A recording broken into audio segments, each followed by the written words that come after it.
The prayers of 1,000 weary voices drifted through the cathedrals of the shrine world, soft as dust and just as fragile. Candles flickered beneath towering statues of saints carved from obsidian, and the air hung heavy with the weight of devotion and exhaustion. For a moment, all was still, an uncomfortable, absolute stillness that felt like the galaxy holding its breath. Before we descend into the chaos of this tale, make sure to subscribe to the channel for more legends and dark histories from the Warhammer 40k universe. Then the sound came. It wasn't thunder, it wasn't machinery. It was the vicious snap of reality tearing at its seams, like 1,000 wires pulled past breaking point in the same instant. The air shivered, the stone beneath the faithful trembled. Even the ash storms outside the cathedral walls seemed to pause, unsure whether to continue falling. In that unnatural silence, something moved. Not across the courtyard, not through the doors, not from sky or soil or shadow. It raced along a fissure of time itself, threading through a moment that had not yet finished unfurling. The world felt it before it saw her, the vibration of motion too fast to belong in a place built on ritual, penance, and slow suffering. A streak of motion carved through the stillness, bright and brief, bending dust into spirals and scattering candle flames into frantic dances. And then, as suddenly as it began, everything stopped. Where the streak had been, a woman now stood at the center of the prayer hall. No flare of magic, no collapse of space, only the lingering echo of speed, raw, impossible speed, that hummed in the air like the aftershock of an unspoken question. Every eye turned toward her, every breath stalled, and in that breathless hush, the shrine world sensed that something had arrived which did not belong to any prophecy, any creed, or any warning.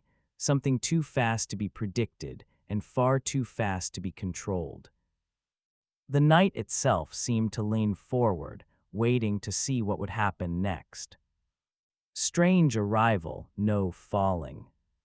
There was no impact crater, no burning trail carved through the heavens, no celestial descent to mark her coming. One heartbeat, the shrine world stood alone in its misery, and in the next, she was simply there, because she had outrun the very instant meant to precede her. Makkari didn't fall into this reality. She slipped between its breaths. Her arrival was not an entrance but a correction, a sudden collision between her momentum and a timeline unprepared to receive it. She emerged like a glitch in causality, as if the universe had blinked too slowly and failed to notice her crossing its borders. The air still trembled from the temporal tear she had sprinted through. Micro-ripples of displaced seconds shimmered around her ankles before fading into the dust.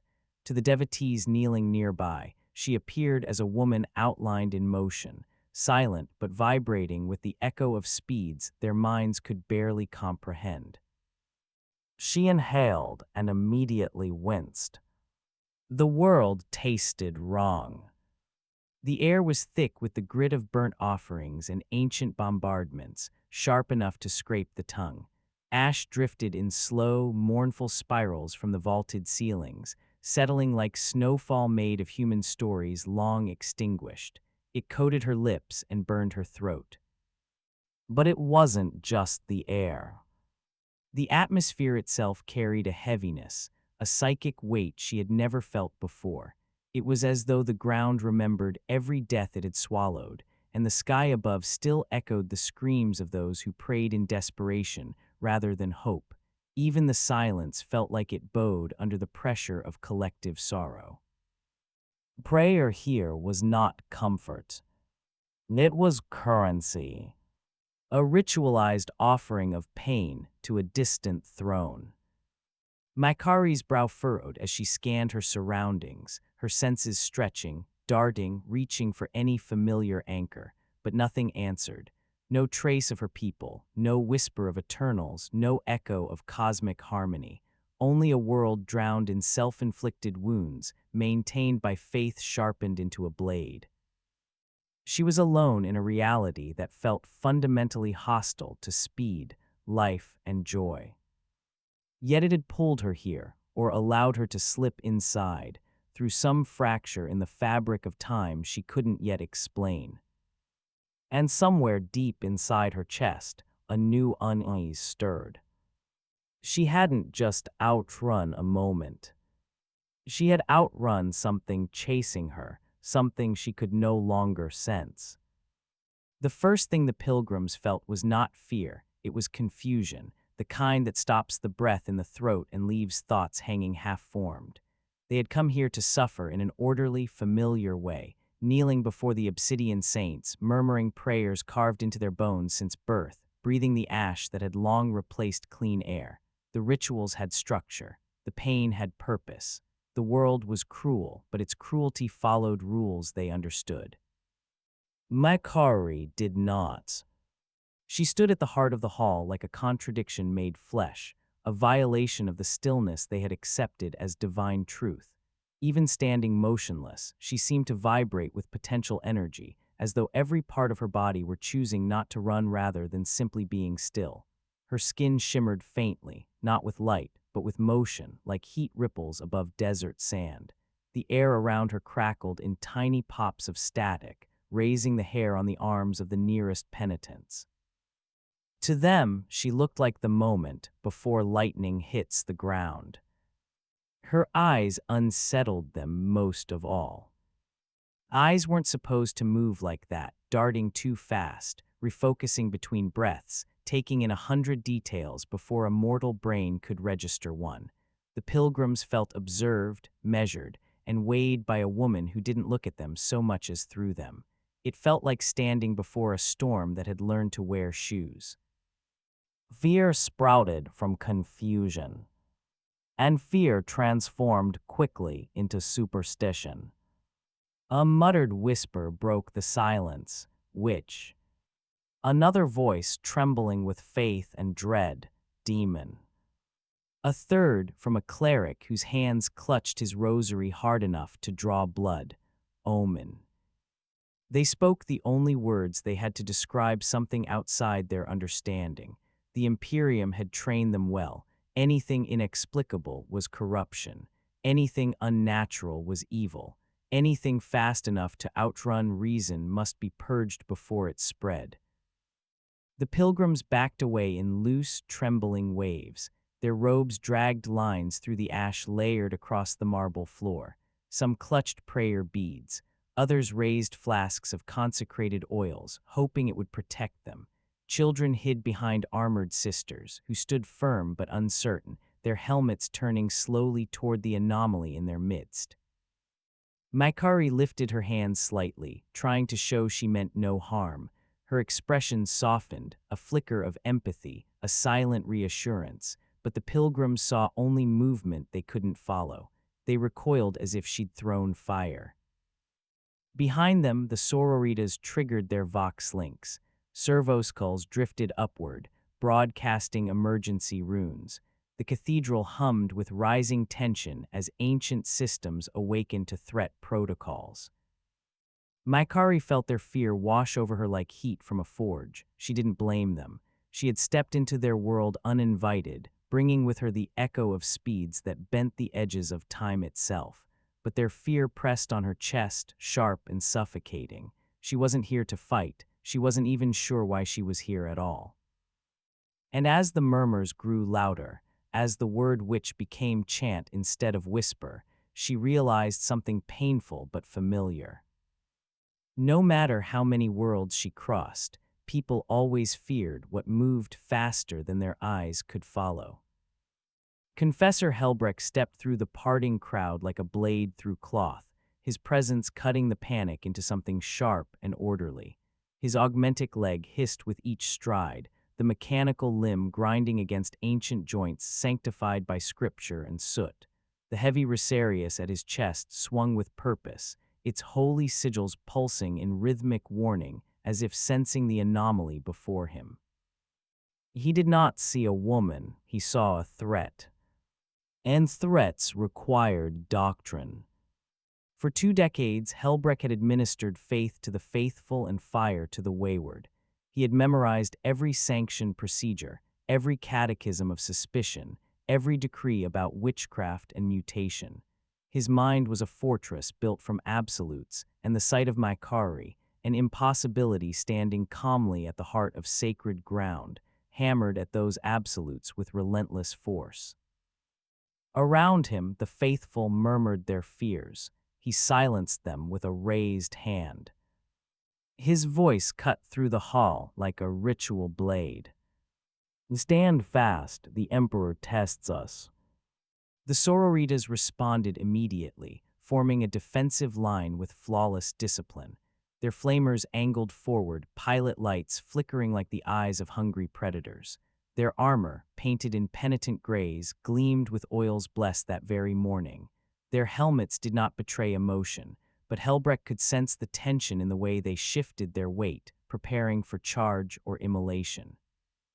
He studied Makkari with the cold precision of a man evaluating a wound for signs of infection. She was too still, too contained, yet too charged with potential, a contradiction that could not be allowed to exist unchecked. His vox link crackled.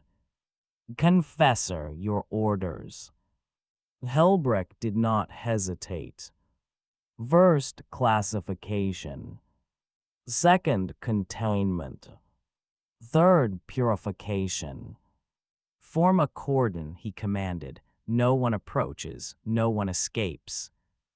Servitors locked down the cathedral's exits, heavy gates grinding shut with a metallic groan that echoed through the vast chamber. The pilgrims knelt instinctively, as though bracing for divine correction. Helbrecht stepped closer, gripping his power maul. The weapon hummed with a low, eager thrum, the sound of righteous judgment seeking release. He addressed the anomaly with a controlled fury that cracked beneath the surface. "Identify yourself." Makkari opened her mouth, unsure what to say or how to explain a truth that made no sense even to her. Her silence was not defiance, it was disorientation. But Helbrecht saw hesitation and named it guilt. He took a single, deliberate step forward. Her stillness unsettled him. Her lack of visible mutation angered him. Her calmness enraged him. "Which," he declared, "warp-touched, unclean."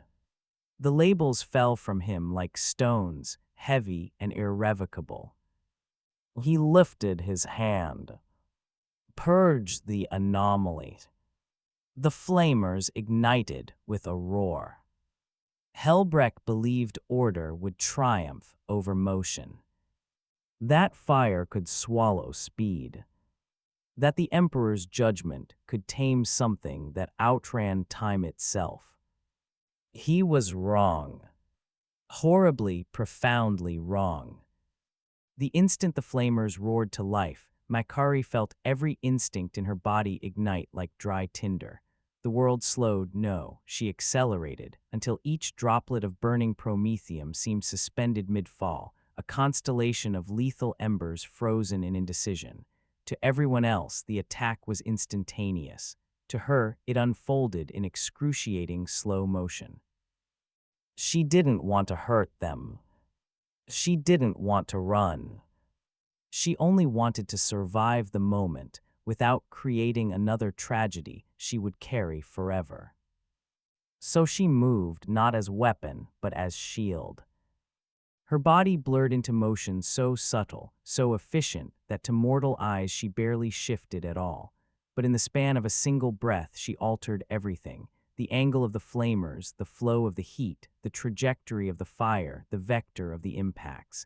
She nudged probability with a gentle touch, the smallest adjustments creating cascading changes.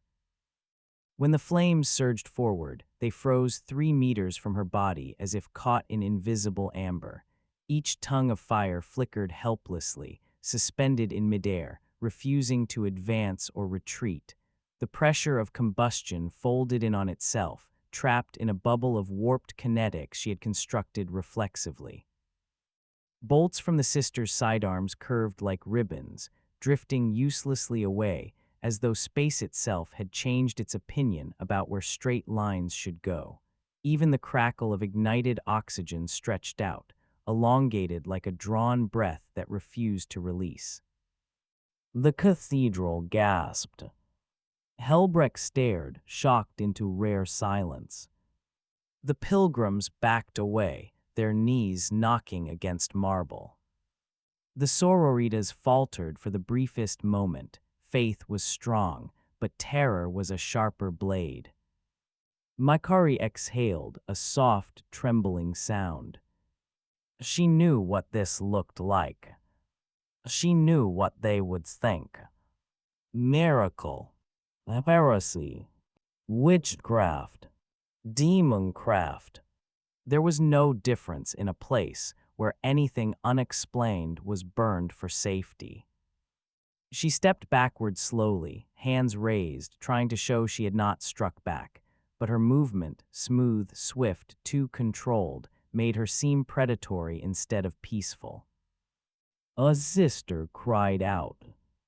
Another made the sign of the Aquila. Helbrecht lifted his power maul with shaking fury, not fear but affront. You twist the laws of the Emperor's world, he hissed. This is not defense, this is corruption. Makkari flinched. She wanted to speak, to explain, to tell them she was only trying to keep everyone alive. But how could words outrun fear? She had seen this before on other worlds, the moment when awe curdles into hatred. She released the flames gently, letting them collapse harmlessly to the ground in sputtering ribbons. She stepped away again, further from them, showing surrender, pleading with silence. But to the Imperials, every movement she made was an attack not yet committed. Speed had saved lives. Speed had prevented a massacre. And still they saw only a threat. The instant she sensed a second volley coming, Makkari vanished, not as an act of aggression, but as a plea for space. Her body dissolved into pure momentum, slipping between the beats of the cathedral's panicked heart. The world elongated around her, becoming a stretched canvas of light and sound. Dust motes froze in rows, suspended like stars trapped mid-twinkle. Flames crawled along the air like reluctant serpents. She did not run at the Imperials. She ran away from the moment. Her speed carved a path through the cathedral's aisles, displacing air so rapidly that the candles guttered out in a wave behind her. But she moved with the care of someone stepping barefoot around shattered glass. She threaded between the terrified pilgrims without brushing a single robe. She dodged servitor skulls with millimeter precision. When she passed by kneeling penitents, she slowed herself enough not to knock them over with the shockwave of her passage. She wasn't fleeing danger, she was fleeing herself. Ever since she had outrun that fractured instant between realities, something had been wrong inside her. A pressure behind her sternum, a vibration under her skin, a sense that she was being chased not by soldiers or zealots, but by a memory she couldn't articulate. She had run through universes, through timelines, through possibilities. But running had never felt like survival before. It had always felt like joy. Now it felt like fear. Her power was both sanctuary and wound. Speed carried her away from threat, but it also magnified it. Whenever she moved too fast, too hard, probability bent in painful ways. Time stretched, space warped. Outcomes flickered like faulty lights. She didn't fully control those ripples. They followed her like distorted echoes. And every ripple drew attention. Even now, as she darted through stone corridors and down spiraling sanctum stairs, she could feel the wake of her passage tugging at the world like a tide. She didn't want to hurt anyone. She didn't want them to chase her. She didn't want to trigger the kind of destruction she had seen in her darkest memories. Cities shattered by shockwaves, landscapes torn apart by broken physics. She needed to hide, to breathe, to understand what had happened to her, to understand how she had arrived here and why. She skidded to a stop in a dim cloister far beneath the cathedral. The stone walls around her were carved with prayers, each one etched by the hands of penitents over centuries. The air was thick with incense and cold moisture, and the glow of distant votive flames cast trembling shadows. For the first time since arriving, Makkari allowed herself to stand still. Her breath stuttered with exhaustion, not physical but emotional. Her hands shook. She closed her eyes, and the silence pressed in. But silence, like everything in this world, was fragile. Because somewhere very far away, so far she should not have heard it at all, a whisper rode the warp like a cold gust. "Found you." Makkari's eyes snapped open. Something else had felt her arrival. Something not imperial. Something ancient and hungry. On the far edge of the Sanctus Lacra system, aboard a drifting asteroid hollowed into a floating sanctum of sorcery, the thousand suns felt the ripple long before the Imperials understood what they faced. In a chamber carved from obsidian and lit by twisting auroras of warp light, a sorcerer named Aetherian froze mid-incantation. He lifted one of his 3 remaining organic hands, fingers splaying in silent calculation. The warp around him convulsed like a startled creature. Threads of fate quivered, tangled, and rerouted themselves in directions that made no narrative sense. A new possibility had entered the galaxy. Vast, silent, origin uncertain. Not a psyker, not a demon host, not a war-prift entity, but something that moved like a spell, bending reality through motion rather than magic. Aetherian's ninefold helm lenses flared. He leaned over the scrying pool at the center of the chamber, its surface rippling with impossible reflections. Images flickered, shattered timelines, misaligned cause and effect, temporal fractures radiating outward like cracks in stained glass. He saw her. Just a glimpse. A blur of motion, bending the cathedral's flame assault into harmless spirals. A woman who outran causality itself. The sorcerer inhaled sharply. Not warp corruption. Not divine blessing. Something else entirely. A resource. A weapon. A runner who could outrun prophecies. The Lord of Change whispered suggestions at the edges of Aetherian's vision, shaping his curiosity into ambition.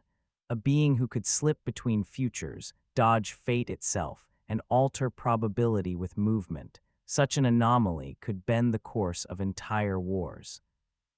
He whispered a single word. Requires. Rubric Marines stirred from their dormant stillness. Their armor creaked as warp flame danced through the joints. Aetherian's disciples assembled, each adorned with talismans that twisted in dimensions mortal geometry could not describe. He gestured to begin the translocation ritual. Warp sigils ignited in 9-pointed patterns across the chamber. The air crackled with the promise of unnatural travel. The asteroid itself shifted trajectory, engines, both mechanical and demonic, aligning to descend toward the shrine world. Aetherian watched the scrying pool again and murmured to himself. She runs between seconds. She rewrites chance. She could outrun destiny. Such a creature belonged in the service of the architect of fate. Under his breath, he spoke the order that would alter the course of Sanctus Lacra. Retrieve her. By persuasion. Or by force. The warp laughed in anticipation. The sky above Sanctus Lacra bent with a slow, deliberate cruelty as the thousand suns executed their translocation. There was no trumpet of arrival, no fanfare, just the cold snap of probability folding and the faint metallic smell of changed air. Rubric Marines appeared in perfect arcs of formation, their ancient ceramic gleaming blue and gold even under the ash-darkened sky. Their movement had the inhuman precision of clockwork. Where they stepped, the ground refused to forget their path. Behind them, sorcerers moved like conductors, each gesture drawing threads of the warp taut and weaving them into anchors meant to bend reality itself. They did not come as marauders, they came as collectors. Aetherian's voice filtered through warp-hardened vox and the thin chorus of bound demon souls ordered a perimeter.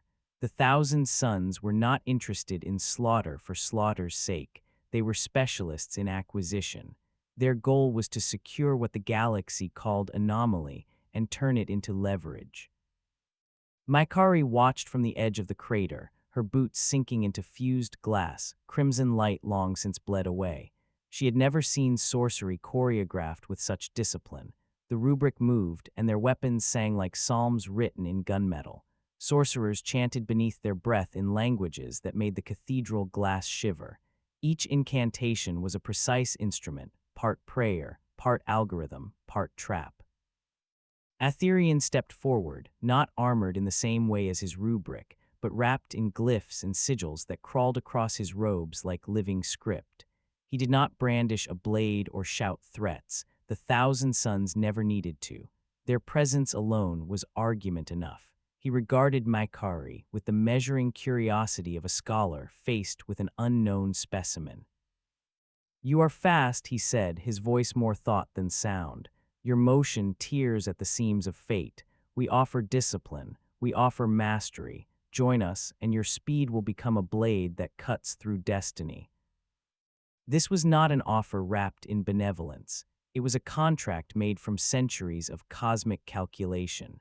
The Thousand Sons believed that everything could be ordered, warps, fates, even the errant spark of a reality-walking runner. They had mastered the slow cruelty of planning, the long patience of corruption turned into structure. To them, Makkari was a variable to be normalized. She stepped back, the reflex of someone who had spent a life outrunning things. Her instinct told her that the sorcerer's promises were nets, alluring, gilded, and ultimately binding. Aetherian smiled, a small mechanical thing that showed no warmth. He gestured, and the rubric advanced, their inferno bolters humming like a choir calibrated to a single note of inevitability. The Imperials bristled in response. Captain Ventress's Thunderhawks hovered like guardian altars, bolter muzzles tracking the traitor formation. The cathedral erupted into a brittle staccato of orders and counters, but beneath the noise, the Thousand Sons maintained the air of a surgeon about to claim a prize. Makkari felt the pull of plans not her own. She had seen recruitment before, tempting, subtle, the promise of making purpose where only chaos had reigned. But she had also seen what discipline had cost: identity, memory, the slow theft of will.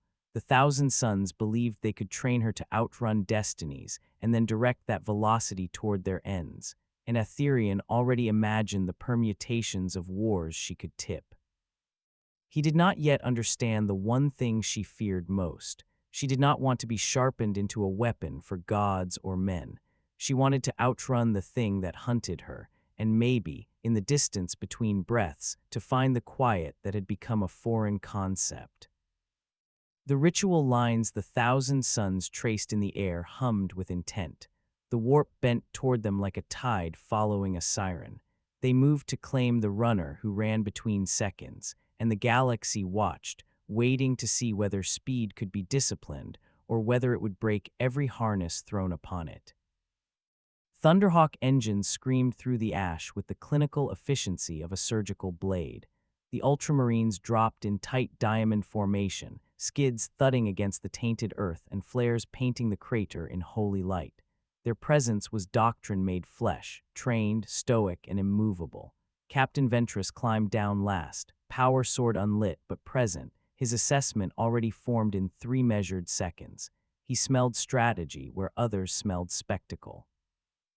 To him, the arrival of thousand suns and the appearance of a reality-running outsider represented a lever, a point where the balance of war could tilt if either side misplayed its hand. He did not come as a savior, he came as a steward of containment. The Ultramarines saw their duty in straightforward terms: prevent chaos from gaining a blade to cut fates with. Better to hold the runner in secure custody than let her become a fulcrum for ruin. Ventress addressed Helbrecht directly over Vox, his voice like a verdict. Withdraw or share in her annihilation, he said, and he meant the words with the pragmatic cruelty of a man who had seen whole planets fall because commanders hesitated. The Ultramarines deployed with textbook precision. Their bolters clicked into synchronized readiness, and their tactical formations marched like metronomes. Ventress's gaze swept the battlefield, the thousand suns, ritual geometry, the crater etched with impossible glass, the woman at the center whose speed rippled probabilities like wind over water. He felt the strain in the warp, anomalous, sharp, unlike the familiar corruptions of chaos, and he made a decision grounded in calculation and the cold arithmetic of prevention. Containment first, Ventress thought, neutralization if necessary. To the Imperials watching, the Ultramarines represented hope and hard resolve. Their doctrine did not make room for theories about compassion in a place that could explode the sector. They were trained to make the quick decisions that saved millions by sacrificing thousands. For Ventress, hesitation equaled death on a planetary scale. He stepped forward, power sword crackling in low, reverent hum. He did not promise mercy. He promised order. The echo of his approach was like a bell tolling for inevitability. His brothers moved with him, bolters raised, the discipline of the chapter manifest in every measured footstep. Yet beneath the unfeeling surface of doctrine, something like doubt flickered in Ventress's chest. He had fought enemies that possessed every manner of corruption and cunning. He knew the consequences of letting something uncanny propagate unchecked. But he had also seen restraint yield victories that blood could not redeem. He watched Makkari closely, trying to read an expression shaped by a life lived in motion and loss. The Thousand Suns and the Ultramarines faced one another like titans of policy, each convinced of the righteousness of their approach. The rubric represented ritualized acquisition and subtle domination. The Ultramarines represented blunt containment justified by outcomes. Both gazes turned to the woman between them, and for a moment the world seemed to hold its breath as two institutional minds weighed the fate of a single human. Ventress's command was simple and inevitable: secure the subject. He would not let chaos claim her without contest. The galaxy's architecture of war was not sentimental. It was a structure of choices made in engines and on decks, and here, in a crater under an ash sky, a tactical decision would ripple outward. The Ultramarines had come to prevent the Thousand Suns from bending fate, but in doing so they risked becoming players in a larger pattern they barely understood. The clash began like a misread heartbeat. Bolter rounds spat across the crater, a mechanical thunder that should have defined the tempo of violence. Makkari, sensing the orchestration of danger, moved with a grace honed by eons of motion, nudging trajectories like a pianist nudges a tempo. Each bullet's path bent slightly, barely perceptible to a human eye, and the ensemble of trajectories collapsed from a lethal salvo into a scattering of harmless ricochets. What should have been catastrophic misfired into improbability. From one side, the Ultramarines' disciplined volleys sought clean, effective destruction. From the other, the Thousand Suns' inferno bolters returned fire with ritualized fury.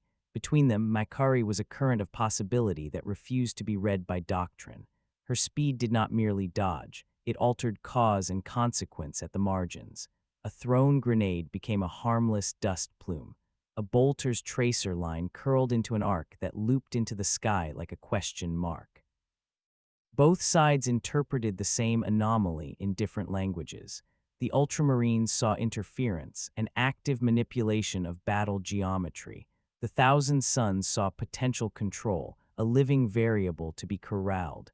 Neither could conceive of her motive, not victory, but escape and the search for quiet. The battlefield became a study in misunderstanding. Each defensive maneuver Makkari took was catalogued as an offensive capability.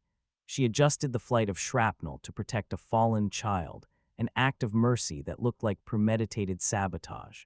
She slowed a charging penitent engine by bending the timing of combustion, an intervention read as an engine-stalling ability that could turn tides of war. Every small kindness recalibrated into threat by those trained to see threat first. Sound itself warped. Bolter booms stretched into drawn notes as the world's timeline seemed elastic under her influence. Soldiers felt déjà vu, flashes of futures that did not happen, ghosts of outcomes that whispered like false prophecies. Panic bred more panic, and orders came faster to compensate for the inexplicable variables. Makkari felt the pressure of being first misread. Her muscles tensed against the ever-present urge to run. Containment had turned into accusation. The Thousand Suns increased their ritual frequency, layering wards to catch the runner between moments. The Ultramarines tightened their net, moving as a living lattice to prevent impossible escape. Helbrecht shouted commands that cracked like whipcord, and the cathedral reverberated with the noise of men attempting to restore a cosmos that suddenly felt as if it could be retyped. At the center of it all, Makkari slowed time by fractions, not to dominate, but to buy seconds to breathe. She could not erase the battle. She had learned such erasures were not clean. Erasing was a wound that left scars on causality itself. Instead, she threaded small mercies through the chaos, misdirecting a shot to avoid a child, nudging a melee so two combatants would strike steel rather than flesh. Each intervention bought blood but saved more lives than it cost. The escalation was inevitable. Both doctrine and ambition assumed control as the answer. Neither assumed the runner's choice. That speed could be used to protect the vulnerable even at the cost of being labeled enemy. In the crucible of that misunderstanding, the battle became not only a fight of arms, but a contest of interpretation, who owned the right to name power, and who decided when power was permitted to exist. At the crest of conflict, when sound and fury reached their apex, Makkari did something the galaxy had never seen from her. She slowed more than herself.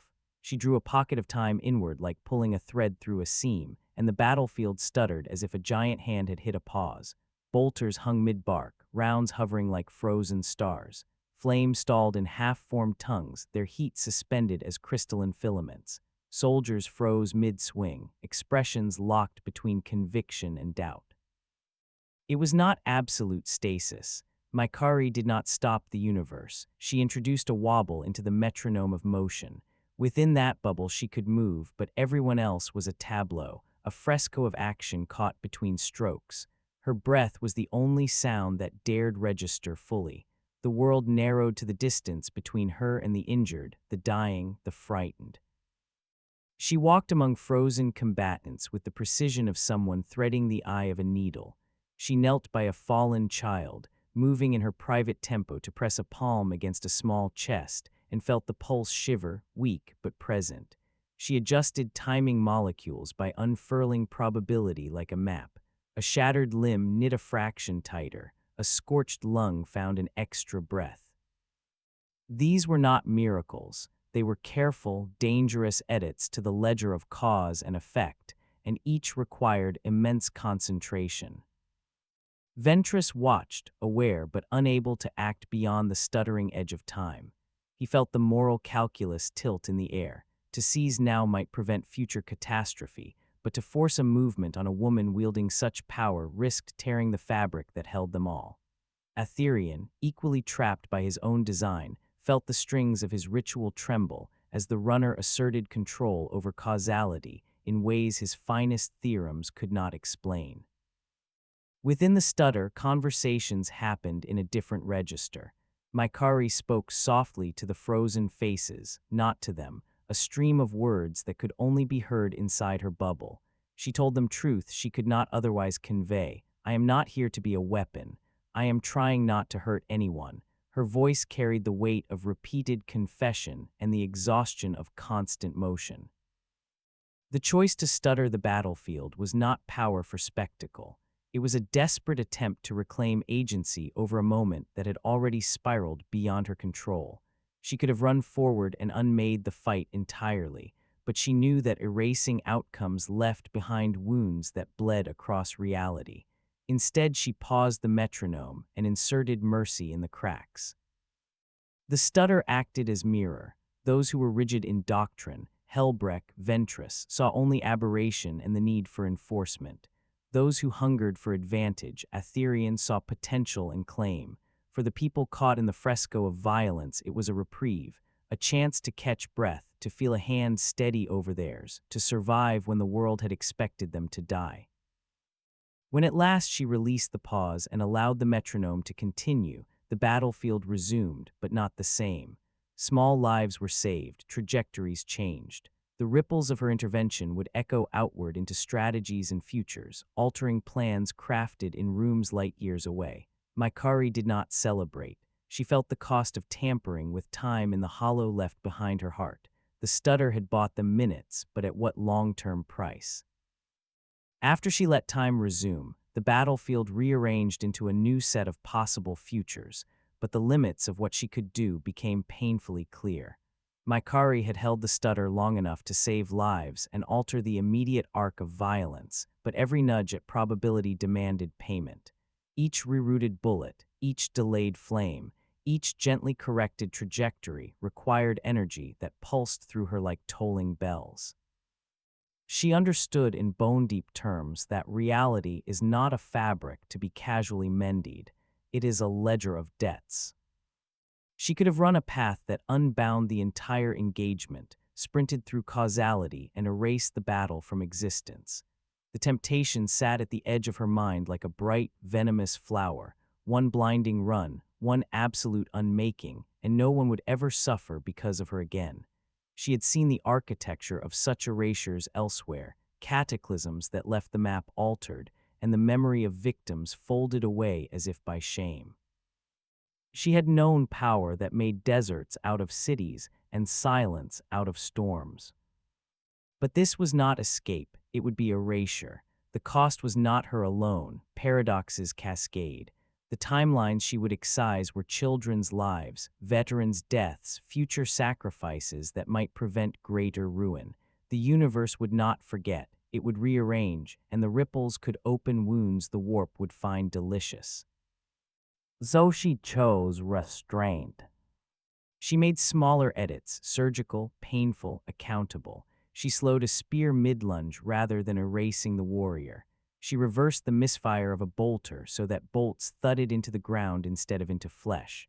She let battles continue where they must, but she bent them away from annihilation when possible. The Thousand Suns saw this as wasted potential, power not fully exploited. The Ultramarines saw it as dangerous ambiguity, a weapon that refused a single owner and therefore threatened to be wielded unpredictably. Her decision unnerved everyone because it challenged their frameworks. Aetherian wanted a tool to be honed into obedience. Ventress wanted a danger contained, labeled, and neutralized. Helbrecht wanted a sin burned, but Makkari's choice refused all three. She would not become a blunt instrument or an obedient blade. She would not be the kind of weapon whose logic fit neatly into the calculus of victory. It was a moral stance rendered in kinetics. She would save what she could, bear the cost herself, and refuse absolute solutions. To the institutions arrayed against her, this was madness.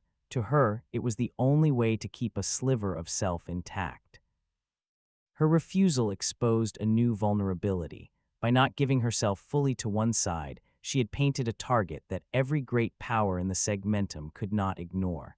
The Thousand Suns increased their ritual pressures, searching for a way to force compliance. The Ultramarines tightened their net, debating the ethics of neutralizing a weapon that would never be theirs. Helbrecht prayed for absolution that might never come. And in the warp, other gods and entities adjusted their appetite.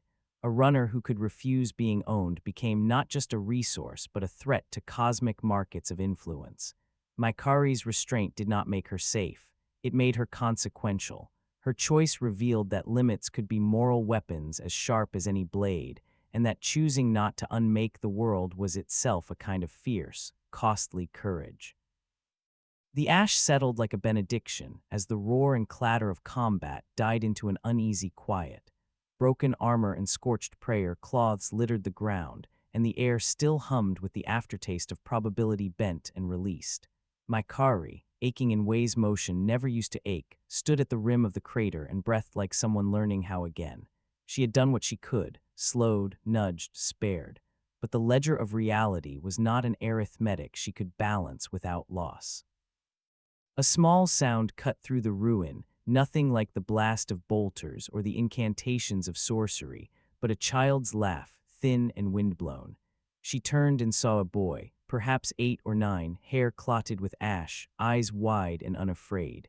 He clutched a strip of stale bread wrapped in scrap cloth and held it toward her with hands that trembled from cold more than fear. "Here, ma'am, my ma says share." The voice was small, but in the hollow of the crater it carried more weight than any sermon. Makkari felt something unspool inside her that had long been knotted. Speed had been joy and survival and sometimes weapon. Grief had lodged itself in its teeth like a splinter. She had been racing away from ghosts, from memories that had hardened into doctrine. But now, confronted with a human hand offering what little it had, she recognized a truth she had been avoiding. Saving one life could be a rebellion against annihilation.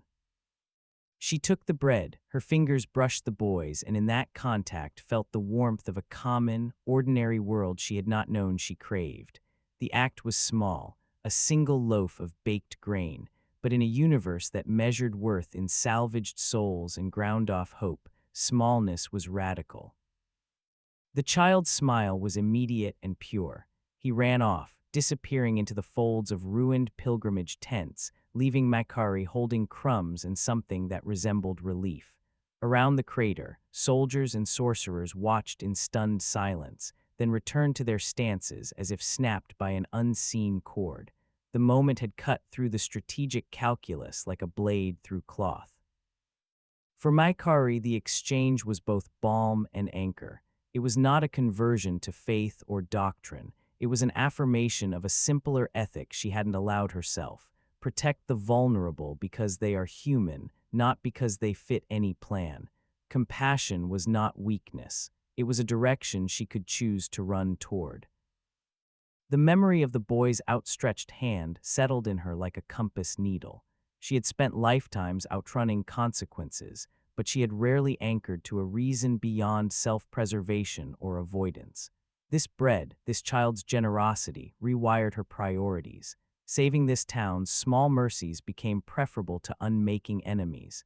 She could still be a force of terrible change, but no longer would that change be aimless or self-flagellating. It would aim to preserve those tiny, defiant acts of kindness that the galaxy's machinery of suffering tried to grind into dust. Around her, the factions resumed their calculations. The Thousand Suns cataloged the interaction as variable data, an opportunity to predict responses. Ventress read it as an indicator of temperament, not purely dangerous, perhaps negotiable. Helbrecht squinted through prayer-smeared eyes and muttered that temptation was the most subtle form of heresy. Makkari did not need them to understand. She only needed the boy's bread, the heat of it in her palm, the simple fact that someone who had almost nothing had chosen to give it away. It became a story she could tell herself when the shadows grew long, that she would run not to erase pain, but to keep small kindnesses moving forward. When she moved again, it was with a new kind of resolve. Speed had always been a means of escape, but now it might be a tool of protection. She would not run from responsibility any longer. She would reach out to steady those who stumbled in her wake. The choice was modest and enormous at once, and it changed the shape of what the factions could claim she was.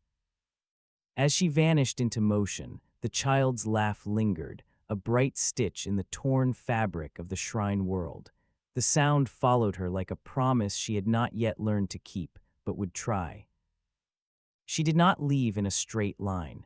Motion had always been less about distance and more about the paths you opened between moments. Makkari threaded through shadows, ran along guttering rooftops and down maintenance shafts, and used the web of improbability she could coax to cloak her signature. Her goal was not just to escape the immediate hunt. It was to find answers, maps, people, archives, anything that might explain how a runner from elsewhere had slipped into this hell, and what she could do to keep from breaking everything she touched. Lithia Secundus did not announce itself with ceremony. From orbit, it could have looked like any hive metropolis, terraces stacked like teeth, smokestacks stitched into the skyline, and a sky choked with industry and prayer. Up close, it was a grinding machine of flesh and metal. Streets were arteries carrying throngs in slow-motion desperation. Here, anonymity was both shield and mirror. Shields, because in the crush of humanity she could lose the attention drawn by motion. Mirror, because everywhere she looked were images of what the Imperium's order had made of people. The hive reflected the galaxy's truth back at her, humanity surviving by adaptation, ritual, and petty mercy.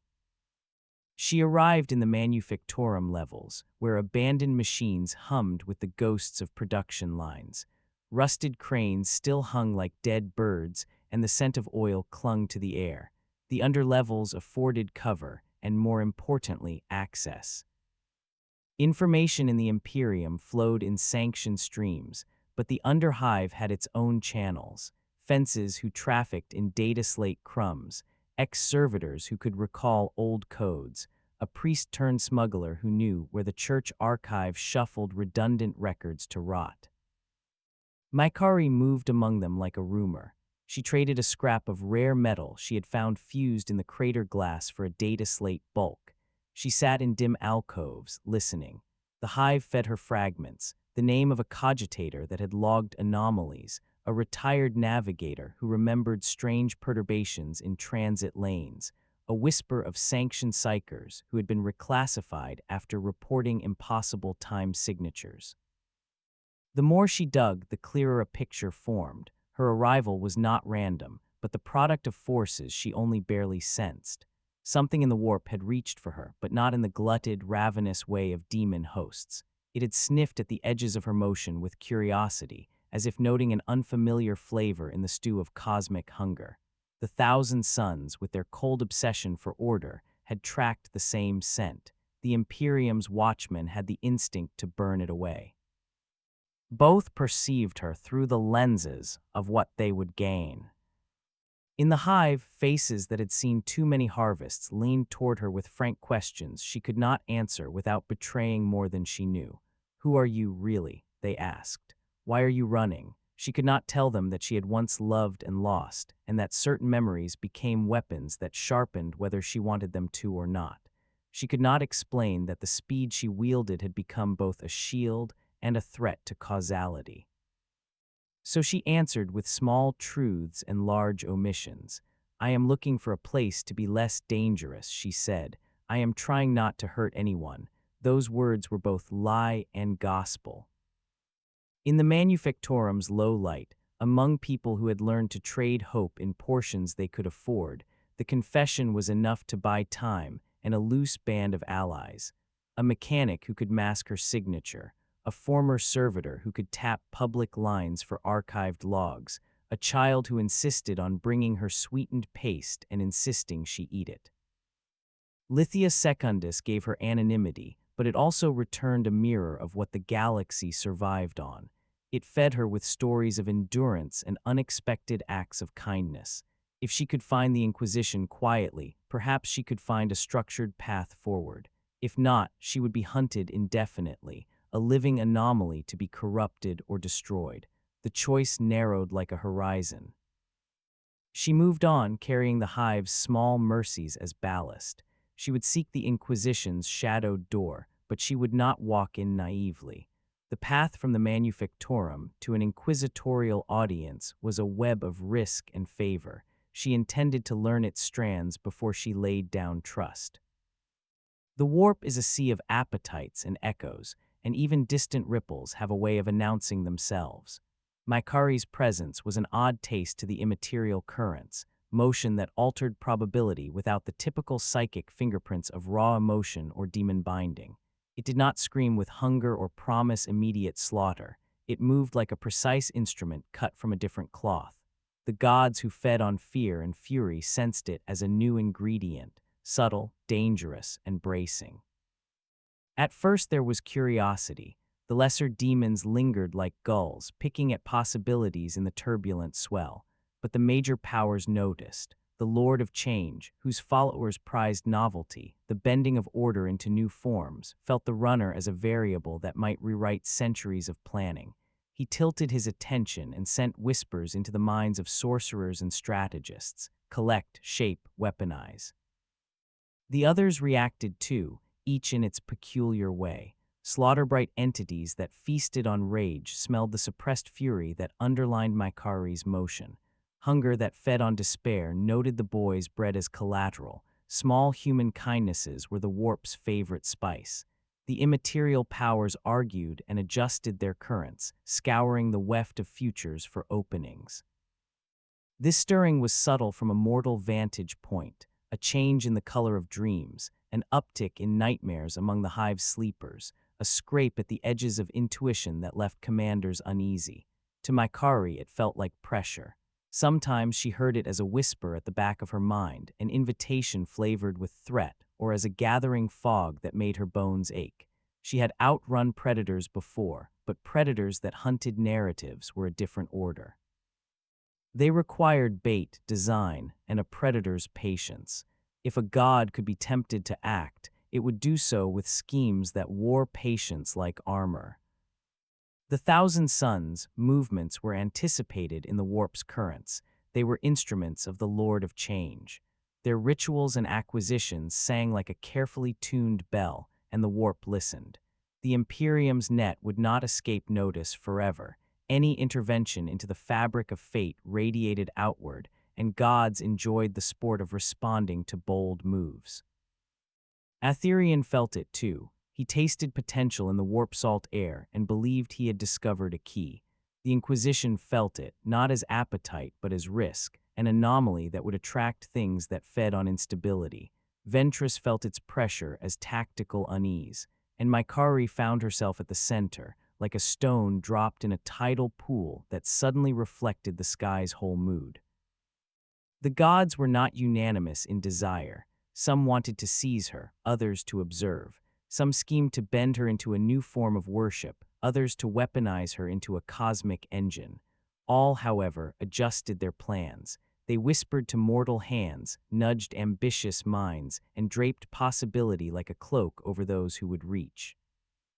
For Makkari, the consequence was simple and terrifying.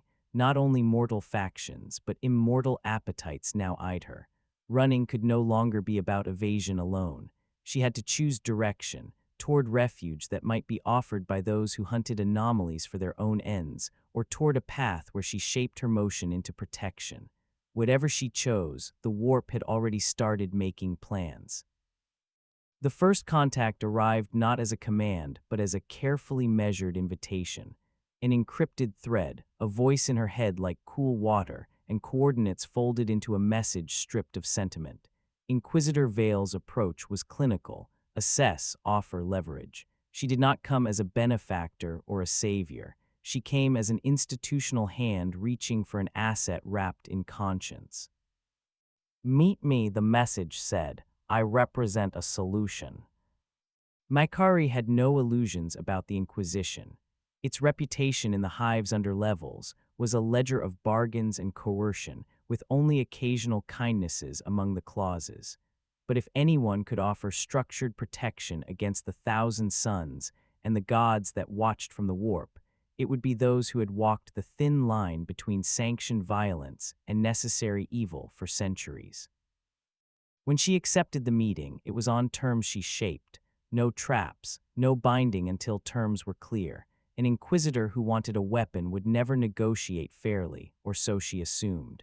Veil arrived in person, armor practical rather than ornate, a hood that suggested austerity more than menace, eyes that had seen more compromises than a confession chamber. She offered nothing sweet. Your power, she said plainly, could save worlds or end them. The Imperium will hunt it if left unclaimed. We can train it, direct it, and mask you from predators. Service, not slavery. The offer smelled faintly of chains, but also of purpose. Makkari listened. Purpose was a tempting word. She had run for reasons that had calcified into pain. Perhaps purpose could reshape that calcification into something that healed. But the Inquisition's language carried undertones. We will use you, but minder you. We will protect you, but bind you when needed. There was no promise of freedom, only of usefulness. Veil's proposition was pragmatic. Join us, work under sanction, protect children, holosystems, supply lines, those small things that kept humanity holding on. In exchange, the Inquisition would provide containment for moments you cannot control, medical and psychic aid where possible, and legal cover against those beneath their authority. And yet the offer came with a warning worn as candor: refuse, and the Imperium's default response is final. Exterminatus is a policy when risks are deemed uncontrollable. You have seen strangers reach for absolutes before, Veil continued. You have watched them turn the world into a problem solved by removing the world. We prefer instruments that think. Makkari weighed the words. The lure of safety and diminished hunting pressure fought with the memory of being sharpened into other people's tools. She remembered the thousand suns' tidy promises, the specialty of order turned into obedience, and the ultramarines' cold calculus. The Inquisition offered a third path, gray where others were black or white, but gray could be tyranny disguised as care. She asked the question everyone who met her terrified voice that did not waver: what guarantees do I have? Veil did not lie. There were none, only a covenant of mutual utility and a handler's eye. It was the best she would get, and perhaps the most honest bargaining chip in a galaxy built on sacred lies. Makkari accepted, but on terms. She would serve, yes, on her own lines. She would refuse orders that asked her to unmake innocence in the name of strategy. She would be permitted limits. Veil's smile held the weight of a woman making a long gamble. Welcome to the Inquisition, she said. May your conscience endure what we ask of you. The proposition offered refuge wrapped in obligation. It also made her a visible object of power in a galaxy where visibility invited appetite. Still, the promise of a channel for her motion, a method to direct it toward saving the small mercies she had tasted, was a reason to try. The chamber where she met them was guarded and bare, a quiet room cut from stone and sealed against stray psychic eddies. Candles burned in dull ceremony, but they were more for appearances than light. Veil sat at the head of the table, flanked by two sanctioned psychers, eyes clouded with distant knowledge and hands stained with the residue of communion, and one null, a woman whose presence seemed to suck the air of prescience out of the room. Kasha the Blank wore her handicap like armor. Where the psycher's speech flickered with visions and metaphor, Kasha's silence pressed like a hand across a wound. Her very proximity made Makkari's speed hiccup just a fraction, a tiny stutter in the dancer's rhythm. For the first time since she had arrived, Makkari felt the edges of her gifts blunt. The psychers spoke in riddles that smelled of utility and sorrow. They asked Makkari about cadence and control, about whether she could slow her influence to moments without tearing the world. Their questions were clinical and curious, like surgeons inquiring how a heart would react to synthetic valves. Their sanctioned sigils glimmered faintly, the mark of those whose sight had been shaped into service. Makkari answered plainly, I can run between moments, I can nudge outcomes, but every nudge has a cost. The psychers noted this with the detached awe of those who had seen causality bent by ritual before. They could sense the ghost of the warp in her motion, but not the taste of it. To them, she was a new instrument in a familiar orchestra, novel, yes, but potentially tuned. Kasha's presence complicated the calculus. The Blank did not move much, but when she did, the room shifted. Her eyes, ordinary and tired, met Makkari's, and the runner felt her speed hiccup all the way down to her bones. Kasha's null field was not a weapon so much as an imposition. It demanded normalcy. For a woman who had always been faster than the rules, normalcy felt like both threat and mercy. The conversation turned to conditions. How would training look? Could Makkari be restrained without being violated? What safeguards could the Inquisition reasonably promise? The Psychers offered frameworks, dampers, phased training, supervised runs in controlled fields. Kasha's role was blunt but critical: emergency. If the runner went uncontrollable, the null would be deployed to blunt the spike long enough to administer measures. Makkari braced at the idea. A null would blunt her like a band around a bleeding artery. It would be both protection and prison. But it was also, she decided, a guarantee that the Inquisition had a method to prevent catastrophe if she ever lost control. It was a leash she did not welcome, but perhaps a leash that came with a gentle hand. There were frank conversations about autonomy. Makkari insisted on clauses: veto power over any mission that demanded outright genocide, access to neutral psyches to help her heal, the right to refuse and leave if the order became something that ate her conscience. Vale conceded more than she expected, both as policy and perhaps as bait. The Psychers noted psychological markers for trauma and offered therapies. Kasha watched with the kind of quiet that felt almost like understanding. When the meeting ended, Makkari left with a dossier and a small sense of guarded optimism. She had negotiated terms and found measures that could limit the worst outcomes. The presence of a null meant that, should everything rot, there existed a means to blunt the excess without immediate annihilation. It was not safety. It was a plan. Outside the chamber, the city hummed on, indifferent and alive. In the warp, currents shifted. The gods took note that a human had chosen structure over total flight. In the slow calculus of the galaxy, a runner had exchanged a moment of crust bread for the beginning of a covenant, and everything that followed would either vindicate that choice or rend it apart. The contract was not a single paper signed with pomp. It was a series of small promises stitched together by consequence and necessity. Inquisitor Vale offered structure, sanctioned missions, monitored training, medical and psychic aid, and a cache of legal cover against factions who would otherwise label her abomination and call down exterminatus. In return, she would act under Inquisition authority when the threat required it. She would be visible and therefore accountable. She would accept handlers and safeguards designed to prevent catastrophe. It was as close to sanctuary as the Imperium could provide, and as close to leash as the galaxy would tolerate. Makkari read every clause with the same care she had once afforded pacing on worlds that no longer existed. She negotiated with a runner's instinct: measure the distance to the edges, test the seams for give. Her demands were few and sharp. She would not be owned. She would not be deployed for genocide, mass erasure, or missions that turned the innocent into acceptable losses. She would have veto power where ethical lines were blurred. She would reserve the right to walk away if the Inquisition ever required her to betray the fragile morality she was trying to rebuild. Vale listened and did not promise absolutes. She offered instead the practical trade-offs that defined her office.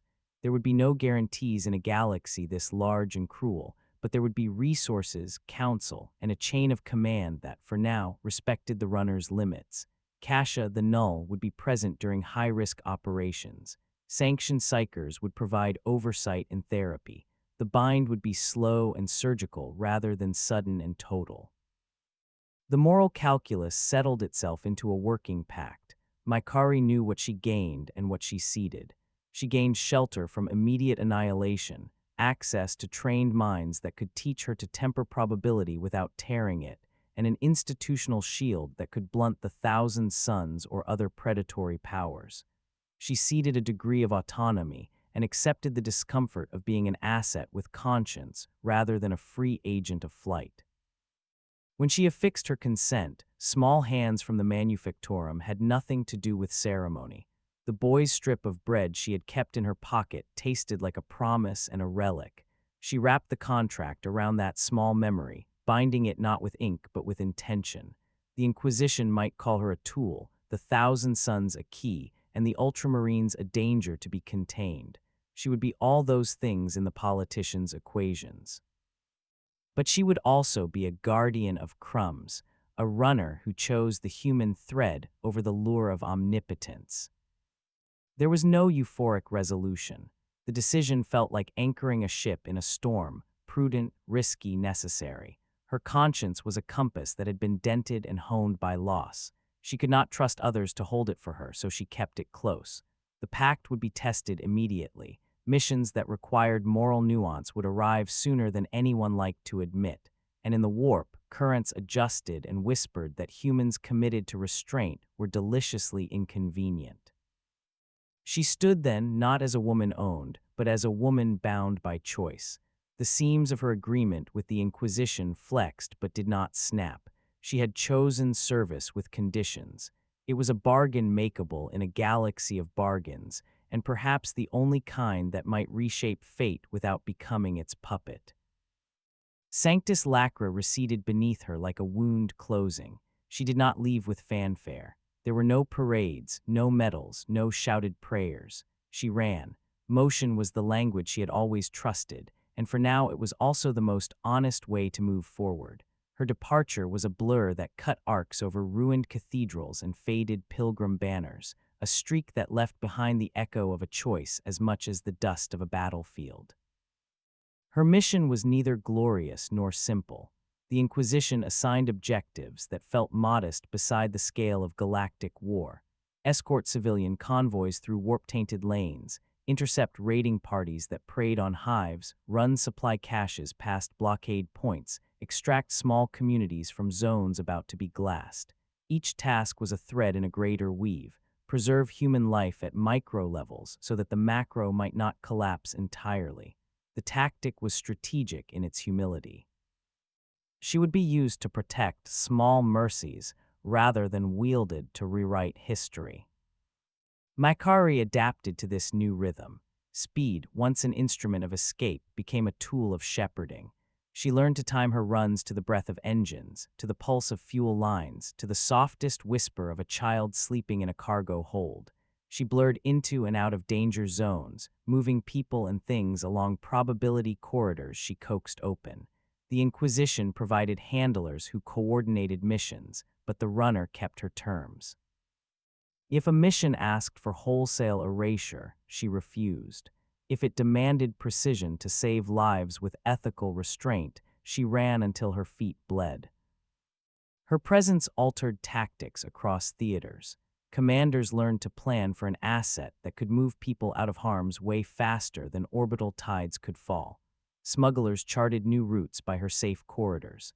The Thousand Sons recalculated their acquisition strategies, their elegant plans complicated by a woman who did not fit into any neat model of obedience.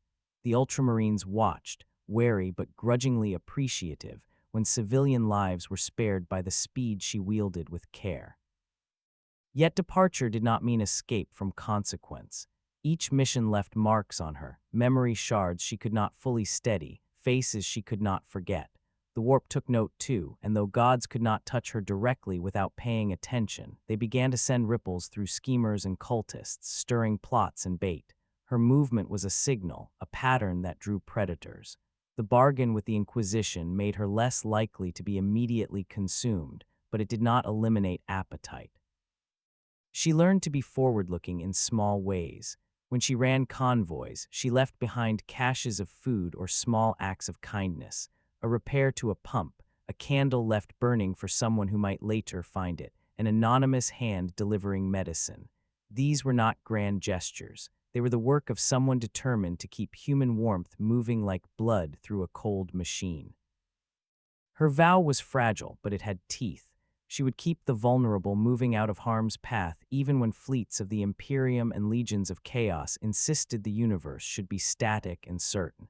She would be a runner for mercy, not a blade for domination. The pace of war might not change, but the density of lives saved would accumulate, one heartbeat at a time. The wind of her passing altered things that did not belong to wind. As she accelerated away from Lithia Secundus and into the bleeding corridors between systems, ripples propagated outward like tectonic shifts that no single admiral or sorcerer could fully predict. The warp stirred. Gods adjusted the menus of their appetite. Plans and prophecies that had assumed stasis now counted a new variable: motion as moral force. Four currents answered her departure with the kind of attention reserved for anomalies capable of changing economies of worship. Minor demon hosts prowled systems, testing boundaries. Cults reoriented prayers into petitions to seize a power that could outrun fate. The Lord of Change set new schemes in motion, recalibrating centuries of careful manipulation to account for a runner who refused to be caged. Even the quiet, patient gods that fed on despair muttered at the shift, for kindnesses delivered in fleet arcs were a flavor that bruised their markets. Hunted, watched, and strangely afforded protection, she became a pivot around which new hunts began. Space saw new patrol patterns. Arch-sorcerers rewrote ritual lines. Inquisitorial auditors kept closer tabs, not to chain her but to ensure the bargain held. The Ultramarines adjusted doctrine to account for a guardian who resisted easy categorization. The Thousand Sons adapted their long-range plans to account for a force that could not be reliably predicted by probability alone. And yet, amid the epical chessboard, the woman ran toward something simple and stubborn: the next child's hand, the next bakery's warmth given to the hungry, the next small mercy delivered where none would have otherwise arrived. She had traded the temptation to erase for the obligation to preserve. That obligation changed the texture of wars. It did not stop them. It simply made them account for a vector that cherished life in counts that mattered. For a moment, on a quiet corridor between stars, she slowed to watch 1,000 lights pass like constellations on a conveyor. She touched the small strip of bread she had kept in a pocket since Sanctus Lacra. It had hardened, but it remained a relic of a decision tethered to a child's generosity. She pressed it to her palm and felt the warmth not of food but of reason. She would run until she chose to stop, not until some god decided a finish line for her, not until a chapter wrote her into dogma. She would run on her own terms, measuring distance by acts of care and time by moments preserved. The galaxy would rewrite its pace because someone refused the tyranny of stasis.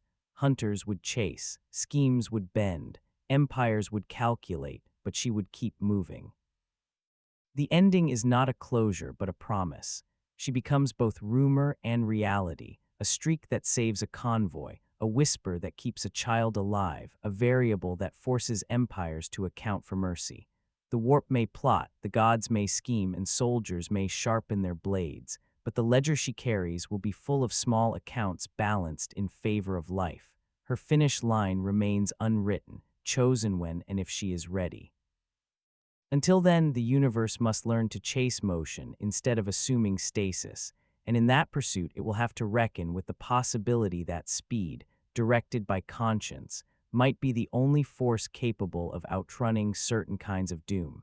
If you hunger for more tales of impossible encounters in the dark millennium, smash that subscribe button, and the Emperor protects those who support the channel.